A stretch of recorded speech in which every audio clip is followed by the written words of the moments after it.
Hello, কেমন আছো তুমি? আমি একদম মাস্ত। কেন? সকাল থেকে কোনো কল নাই, মেসেজ নাই, সবকিছু ঠিক আছে তো? সাল বদলে গেছে, ক্যালেন্ডার বদলে গেছে, তো তো আমিও বদলে গেছি। এখন থেকে তোমার ফোন আসবে, তারপরে আমার ফোন যাবে। তুমি আগে মেসেজ করবে আমাকে, তারপরে আমি এখান থেকে মেসেজ করব। তুমি আমার কেয়ার করবে, তারপরে আমি তোমার কেয়ার করব। তুমি আমাকে সময় দিবে, তাহলেই দেব তোমাকে আমার সময়। তো শোনো স্বামী জান, সম্পর্কে যেহেতু দুজনেই আছি, তাহলে দুজনকে তো সমান সমান কেয়ার করতে হবে, তাই না? ঠিক কিনা? এটা কি সব সময় পাগলের মতো আমি তোমাকে মেসেজ আর কল করব তোমার চিন্তায়, আর তোমার পক্ষ থেকে থাকবে শুধু নীরবতা? কেন? আর হ্যাঁ, নিজে থেকে আমি তোমাকে আর কখনো আই লাভ ইউ আর বলবো না।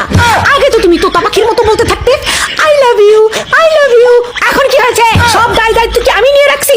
কথা খুবই সিম্পল স্বামী বস, এক হাতে দাও আর এক হাতে নাও। কারণ নতুন বছর থেকে মাগনা মাগনা ভালোবাসা দেওয়ার সেবা বন্ধ করে দিয়েছি আমি।